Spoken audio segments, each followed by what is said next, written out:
कहानी।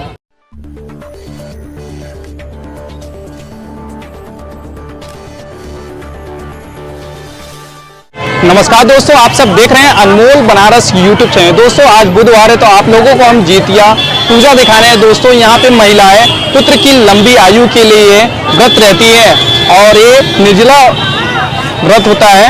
और जैसा कि दोस्तों आप इन तस्वीरों में देख सकते हैं,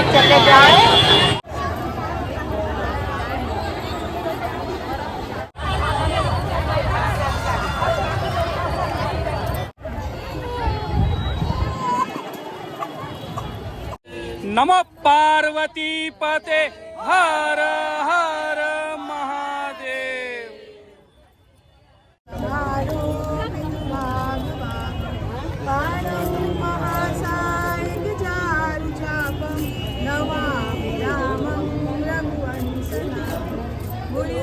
माता की जय, सभी देवी देवताओं की जय, हर महादेव।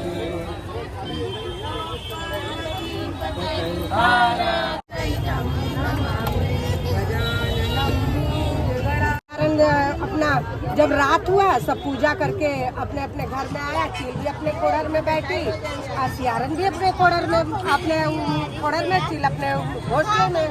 तो आकर के देखती है कि अरे ये क्या पटर पटर सियारन कर रही है, क्या बहन क्या कर रही हो? तो कह रही है कि अरे बहन कुछ नहीं, करवट बदल रहे हैं ना तो हमारी हड्डी भूख के मारे तड़तड़ा रही है, बहुत जोर से मुझे भूख लग हुआ है, कैसे रात कटेगा? तो यार नहीं, हमको तो कुछ शंका हो रहा है। तो कहीं नहीं नहीं ऐसा कुछ नहीं है, हम जो कर रहे हैं हम भी विधि विधान से ही हैं। फिर बार बार यही कर रही है बार बार। उसके बाद वो दोनों सो गई। सुबह उठी तो सियारन अपना गई गौशाला में, ये चील गौशाला में गई, वहाँ से दूध ले करके दूध का पारण की। और ये तो अपना मांस वगैरह रखी थी हड्डी, ये वही कटर पटर खा करके अपना बच्चन इनका तो ऐसे ही भी खंडित हो गया। अब कुछ दिन बीता, दोनों की मृत्यु हुई, दोनों अगले जन्म में जन्म ली। दोनों बहन, एक धनवान से शादी हुआ, एक का निर्धन से हुआ। तो जो धनवान थी वो सियारन थी और जो निर्धन थी वो चीलो थी। इसके बच्चे वगैरह भी बहुत सुंदर सुंदर हुए, खूब अच्छे से रह रहे हैं, अपना खेल रहे हैं, कूद रहे हैं। और जो सियारन थी इसके बच्चे जितने भी होते थे मर जाते थे, एक भी जिंदा नहीं बचते थे। तो कहीं कि ये बताओ कि अब ये देख के जलने लगी कि उसका सारे बच्चे जिंदा हैं, हमारे बच्चे मर जा रहे हैं, उसके सारे बच्चे जिंदा, हमारे बच्चे मर जा रहे हैं, ऐसा क्यों? तो अब अपने जान में पूरा उपाय करती है, कुछ कुछ भेजती है, फिर भी इसके बच्चे उसी तरह। तो बुलाती है, बोलती है कि ऐसा क्या है कि हमारे साथ ऐसा हुआ, आज तक हमारे पास एक भी बच्चे नहीं है। तो कही कि देखो पिछले जन्म में तुम जो थी सियारन थी, मैं चील थी, मैं विधि पूर्वक जितवाहन बाबा का व्रत थी, लेकिन आप जो है वो खाई पी मांस मछली का भक्षण की तो आपका नहीं हो पाया, बच्चे नहीं हो पाए। तो आप जितवाहन बाबा का व्रत करिए, उनको अभी से ही मन्नत मानिए, व्रत करिए और तब आपके बच्चे होंगे। फिर उसने कही अरे हम गलती का आपने पछतावा की और जितवाहन बाबा का वो की, उसके बाद व्रत की, उसको भी बच्चे हुए। तो इसीलिए लोग कहते हैं कि जितिया का व्रत लोग रह रहे हैं, ये प्रसिद्ध कहानी को सुन रहे हैं। जय हो जितवाहन बाबा सबका।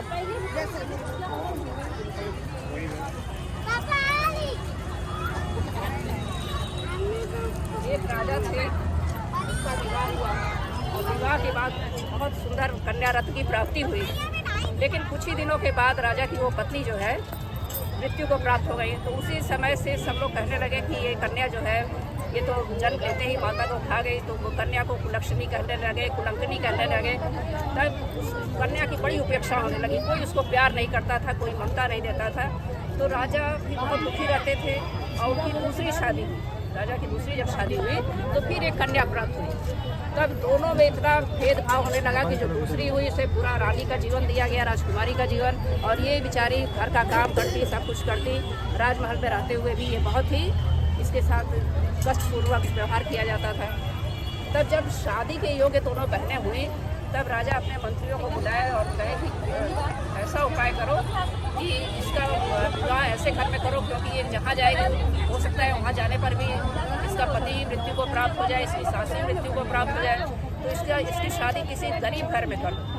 तो उसके मंत्री पहुँचते पहुँचते गए एक गरीब बुढ़िया के यहाँ और उससे शादी का प्रस्ताव रखे कि राजा की कन्या है लेकिन वो गरीब है। तो जो बुढ़िया थी वो बड़ी विस्मित हो गई, आश्चर्यचकित हो गई कि अरे राजा की कन्या है और उसको गरीब कह रहा है। तो सारी बात बताते हैं। उसके बाद बुढ़िया बहुत प्रसन्न होती है और कहती है कि मेरे लड़के को तो कोई शादी के लिए पूछ भी नहीं रहा है, यदि ठीक है उसकी शादी हो जाती है तो हम बहुत खुश रहेंगे। शादी हो जाती है, बुढ़िया के पास वो कन्या आ जाती है और बिना किसी गाजा वाजा के वैसे ही बहुत साधारण ढंग से राजा उसकी शादी कर देते हैं। वो आती है, लेकिन यहाँ पे जो बूढ़ी माता है जो उसकी सास है उसको बहुत प्यार देती हैं, बहुत ममता देती हैं।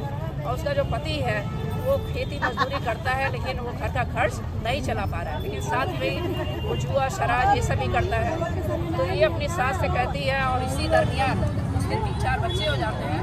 सासू माता से कहती है कि माता जी आप मुझे आज्ञा दीजिए तो मैं ही काम करूं जिससे घर का खर्च आसानी से चले। तब उसकी सासू माँ कहती है तुम तो महलों में रहती हो, काम कैसे करोगी? रहती थी तो कहती कि नहीं मैं वहाँ भी करती थी यहाँ भी कर लूँगी।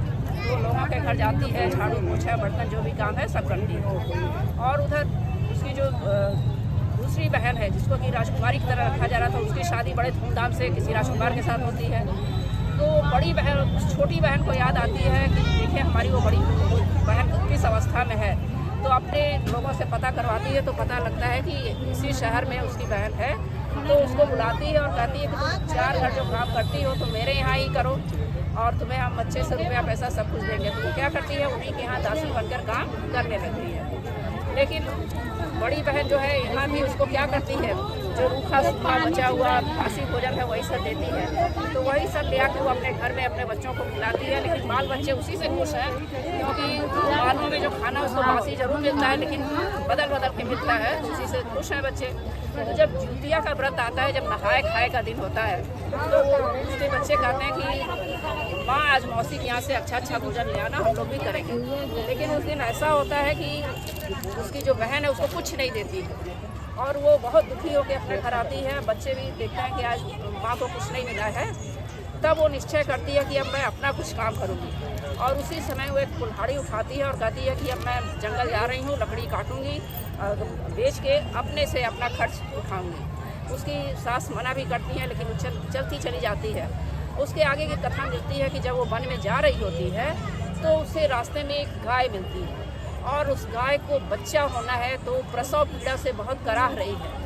तो ये उसके पास पहुंचती है, उसको सहलाती है, बहुत प्यार करती है। तो क्या होता है कि बहुत आराम से वो गाय जो है बच्चे को जन्म दे देती है। गाय बहुत खुश होती है और कहती है कि पुत्री जब तुम यहाँ से लौटना तो मुझसे मिलते जाना। फिर आगे बढ़ती है तो देखती है कि एक नागिन बार बार अपने सिर को भूमि पे पटक रही है, बहुत परेशान है। तो ये उसके पास भी जाती है और उसको देख के नागिन बहुत आश्चर्यचकित होती है, कहती है कि अरे बहन हमें तो देख के सब लोग डर जाते थे, तुम तो मेरे पास आई हो, तुम बड़ी बहादुर हो, क्या तुम मेरी एक सहायता करोगी? तो कहती है जरूर बोलिए। तो कहती है कि मेरा जो केचुल है इसको उतार दो, ये 14 वर्षों से मुझसे लिपटा हुआ है, इससे मैं बहुत कष्ट में हूँ। और वो क्या करती है धीरे धीरे उसका केचुल उतार देती है। तो नागिन भी उससे बहुत खुश हो जाती है और कहती है कि वो कह रही है कि अब मैं जा रही हूँ अपने आगे काम के लिए। तो नागिन भी कहती है कि जब लौटने लगेगी तो हमसे ज़रूर मिलना। तो आगे बढ़ती है और आगे जाते जाते उसको एक बूढ़ी माता मिलती हैं जिनके देखने में वो बहुत गंदे संदे ढंग से हैं, मुँह पे मक्खी भी पिना रही है। तो वो वहाँ उसको आवाज़ लगाती हैं, वहाँ पहुँचती है। तो वो कहती हैं कि हे पुत्री हमको इस कुटिया में ले चलो। ले जाती है, कहती है कि मेरी सेवा कर दो, हमारा बाल झाड़ दो, हमारा थोड़ा ठीक ठाक कर दो, सब वो सारी करती है। तब जब देखती है कि सांझ की वेला होने लगती है तो कहती है कि माता मुझे आज्ञा दीजिए, अब मैं अपने घर जाऊँ, मेरे बाल बच्चे मेरी सास सब घर में वैसे ही पड़े होंगे। तब क्या होता है कि वो जो बूढ़ी माता है वो कहती है कि खूंटी पे देखो वो लाल रंग का एक पोटली है, उसको उतार लो बेटी। वो उतार लेती है और कहती है कि जब घर जाना तो शाम के समय एक दीपक जला के वहाँ पे इसको रख दें। फिर आगे बढ़ती है तो वही नागिन मिलती है, कहती है कि अरे बहन तुम बिना मुझसे मिले चली जाओगी। तो वो बुलाती है तो वो भी उसको अपना एक मणि देती है। उसको लेके जब वो आगे बढ़ती है तो जिस गाय के बच्चे होने में उसने सहायता की थी वो गाय कहती है कि अरे बहन, हमको छोड़ के चली जाओगी, मुझे अपने साथ लेके चलो। तो गाय को लेके अपने साथ चली आती है और गाय उसको रास्ते में कहती है कि तुम मेरा दूध निकालना, तुम्हारे बच्चे पिएंगे, तुम इसे अपना व्यापार करना। और वो घर आती है तो वही काम करती है कि दूध निकालती है, बाल बच्चे पीते हैं, खुश होते हैं। और उसके बाद शाम को जब दीपक जला के और गुड़िया जो लाल रंग के पोटली में उसको दी रहती है, तो उसको कुछ पता नहीं है कि इसमें क्या है। उस पोटली से खोल के जब देखती है तो उसमें हीरे जवाहरात बहुत कुछ है, एकदम पूरा जगमग। और जो उसकी एक झोपड़ी थी वो महल में बदल जाता है। और सांप के द्वारा दी हुई जो मणि है उसका तो इतना अद्भुत प्रकाश है कि चारों तरफ लोग खड़े होकर देख रहे हैं कि इनके यहाँ क्या हो गया। तब इधर जो बड़ी बहन, जो राजकुमारी बहन थी, उसको लगता है कि 2 दिन से आई नहीं, तो कहती है कि चलते हैं, पता लगाते हैं कि वो आई क्यों नहीं, दुखिया आई क्यों नहीं। एक का नाम सुखिया और दूसरे का नाम दुखिया। तब यहाँ पर आती है तो देखती है कि अरे उसकी झोपड़ी तो है ही नहीं, और वो बहुत बड़े महल में एकदम रानी की तरह है, बहुत सारे नौकर चाकर सब उसकी सेवा कर रहे हैं। तो उससे पूछती है कि सही सही बताओ, तुमने ये सारा धन कहाँ से लूटा है, कहाँ कैसे तुमने ये सब धन प्राप्त किया, तो सही बताओ, नहीं तो मैं राजा के द्वारा तुम्हें क्या करूँगी, कारावास में डलवा दूँगी। बहुत सीधी है जो दुखिया है, वो सारी बात बता देती है कि कैसे कैसे जब तुम्हारे यहाँ से भोजन नहीं मिला, मेरे बच्चे बहुत दुखी थे, तो मैं कुल्हाड़ी लेके अपने लकड़ी काटने के लिए वन में जा रही थी, तब इस तरह की घटनाएं हुई। ये सारी बातें बताती है। तो जो बड़ी बहन जो कि खुद राजकुमारी थी, जो पैसे रुपए से संपन्न थी, उसके मन में भी लालच आ गया और घर गई और कही कि किसी को बताई नहीं, केवल अपनी सासू माँ से बोली कि मैं जा रही हूँ और धन लाने के लिए। तो उसकी सास कहती है कि बेटा धन की क्या कमी है, धन तो तुम्हारे पास इतना बहुत ज़्यादा है। लेकिन वो नहीं मानती है, जाती है, रास्ते में उसको वही गाय मिलती है। गाय वैसे ही कराह रही है दर्द से। गाय कहती है कि बेटा मेरी सहायता कर दो ताकि मेरी बछिया जन्म ले ले। तो कहती है कि मैं राजकुमारी हूँ, मैं काम करूँगी, मेरे यहाँ खुद इतने नौकर लगे हैं, सब काम करते थे, मैं तुम्हारा काम करूँगी, ऐसे कह के आगे बढ़ जाती है। फिर वही नागिन मिलती है। नागिन भी खूब अपना सिर पटक रही है और ये पास नहीं जा रही है दूर से, लेकिन नागिन कहती है कि आ जाओ, मेरी केचुल उतार दो। तो कहती है कि तुम सबको डस लेती हो, तो मुझे डस लोगी तो क्या मैं तुम्हारे पास आऊँ, नहीं जाती है। और ऐसे करते करते फिर आगे बढ़ती है तो वही वृद्धा माता मिलती हैं, जो कि देखने में हैं तो वही, लेकिन अपने वास्तविक स्वरूप में नहीं है। खूब उनके मुंह पे मक्खी भिनभिना रही है, देखने में खराब लग रही हैं। तो वो कहती है कि बेटा हमको अंदर ले चलो, हमें साफ़ सुथरा कर दो, मेरी सेवा कर दो। तो कहती है जा बुढ़िया जा, मैं तेरी सेवा करूँगी। खुद मेरी सेवा करने वाले राजमहल में बहुत सारे हैं, लेकिन वो कहती है अच्छा कुछ मत करो, खाली हमको पकड़ के ले चलो। तो इसको अपनी बहन की बात थोड़ी सी याद आती है, तो लालच में उसको अंदर ले जाती है। तो जब शाम होने लगती है तो फिर वही कहती है कि अब मैं जा रही हूँ। तो कहती है बेटी कुर्ती पे जो वो टंगा हुआ है लाल कपड़ा, उसको तुम उतार दो। ले जाती है और उसी तरह बहन की नकल करती है, दीपक के सामने उसको रखती है। तो उसमें से क्या होता है, बहुत तरह तरह की जीव जंतु, कीटाणु, गंदे गंदे जो है उसमें से निकलने लगते हैं, जिसको कि देख के पूरा घर घबरा जाता है। और इतना ही नहीं, इधर पता नहीं कैसे उसके महल में आग लग जाती है, राजकुमारी के महल में आग लग जाती है।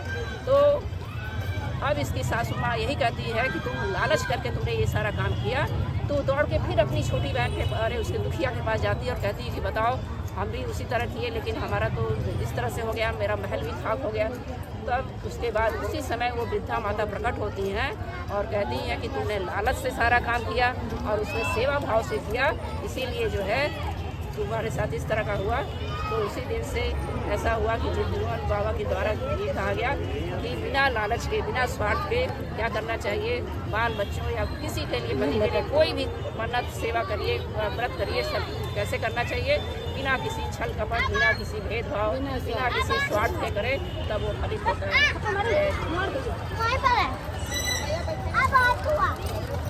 बता दीजिए। मेरा नाम माला धरी तिवारी है जी। ये जो जुतिया पूजा है, क्या मान्यताएं हैं? इसकी मान्यता ये है कि हम लोग इसको पुत्र के लिए इसके व्रत करते हैं, इससे बच्चे की दीर्घायु के लिए और उनकी निरोग रहे वो और आगे बढ़ें, आगे तरक्की करें, इसके लिए हम लोग इनका। और क्या क्या इसमें विशेष पूजा होती है? इसमें जीमुत महान जी का आकृति बना करके कुश से उनकी पूजा की जाती है और यहाँ हम लोग उनको चावल और हल्दी से बना हुआ आयपन चढ़ाते हैं, फूल माला नारियल और विभिन्न प्रकार के फल वो चढ़ा करके पूजा करते हैं। कहानियाँ होती हैं इसमें, विशेष प्रकार की 8 प्रकार की कहानी होती है, उस कहानी का ज़्यादा महत्व है, वही सुनने के लिए हम लोग यहाँ पोखरे पे इकट्ठा होते हैं। सब लोग कहानियाँ करते हैं, सुनते हैं, ये इसका विशेष। और ये पूरा निर्जला व्रत होता है? हाँ, ये एकदम निर्जला व्रत है। इसको अगले दिन हम लोग पूरा 24 घंटे व्रत रहेंगे। अगले दिन नवमी में इसका पारण किया जाएगा। अच्छा, तो जैसे यहाँ से आप लोग घर पे जाएंगे, क्या जल ग्रहण कर लेंगे या सुबह करेंगे? कुछ नहीं, कल सुबह होगा। अच्छा, जब सूर्योदय होगा तभी? तब होगा।